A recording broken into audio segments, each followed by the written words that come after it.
assignment, you're going to fill in some sample metadata, and we're going to go take a look at the spreadsheet in just a second. A couple of things before we do that. It's okay to make up items if you don't know them. Some of you have actual collections you're working with. Some of you have hypothetical collections you're working with. Some of you are borrowing a collection, theoretically speaking, from a nearby institution or organization. My recommendation if you're making up items is to pick a few different things that will challenge you to create different types of metadata, so that you get the exercise of writing metadata for several different types of things. I'm not going to know if you're making up things, so do the best you can with them. There are a few required fields in the spreadsheet: title, subject, and you're going to use the Library of Congress subject headings for that. Type, which I'll show you, and then rights.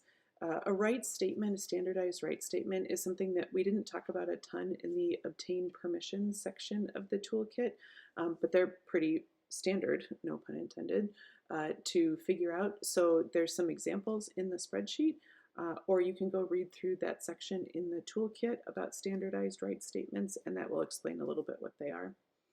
I do want to see the file name that you come up with, which again is going to be different than the title, because I want to see your file naming convention. And I had originally posted a worksheet to have you fill out what your file naming convention is going to be. And I actually took that out, and I just want to see it in this metadata spreadsheet. All of the other metadata fields, just do your best. The more effort you put into it, the more you're going to learn, I think. And if you don't have the information for the rest of the metadata fields, that's just fine. So here's what that spreadsheet looks like. You're going to download this spreadsheet and let me know if you need it in some format other than Excel. And you're going to fill in these fields, fill in 5 of them for me, with items in your digital collection. So there's some instructions here, and there's an example for each thing. I would like to see a title that you come up with for each thing, creator if you know it, date if you know it, using the format that is listed here, a description, and really just do your best with this. We're not talking a ton about how to write descriptions, but keep in mind, considerations and everything else you've learned in this segment, module, lesson, week. Subject is that thing that we just talked so much about with the Library of Congress subject headings. Place, if you know it. Type comes from here's a way to use a controlled vocabulary, is a drop-down menu. So there's only a few types in here. I believe I have it set up so that you can enter free text if you have a different type, but try to use one of those if you can.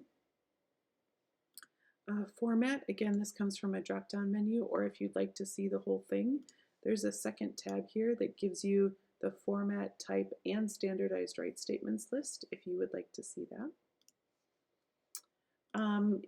Most language, I think, for digital collections, if you have text is written or spoken language in audio or video, a lot of times it's English for the collections that we're working with, but you can use a different language if you would like to, if that applies. A submitter is usually the library or organization that you're working with. If that doesn't really apply here, it can be your name, it can be your family's name, or you can just leave this blank if you'd like. You can name your own collection here.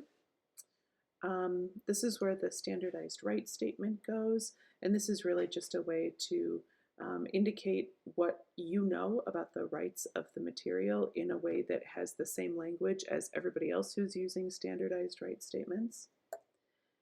Then there's also a natural language field that talks a little bit about your specific situation with the access rights here. And this is usually a copy and paste down the line for all of the materials in a particular collection, but sometimes not. And this is where you can put things like, family has granted permission to digitize and use, maybe only with permission or with attribution, whatever the case may be.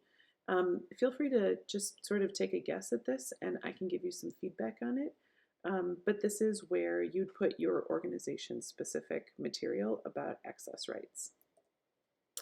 And then this is where I'd like to see the file name that you come up with so I can see what your file naming convention looks like. That's it for this week. Please let me know if you've got any questions. The discussion sections are optional for this week because this is a lot of information for you to read about and try to figure out on your own. There's also a bunch of lecture information this week. So feel free to chime in on the discussion if you would like, but it's not required for this week. And there's so much information that if you have questions, please feel free to let me know. Thanks and have a good week.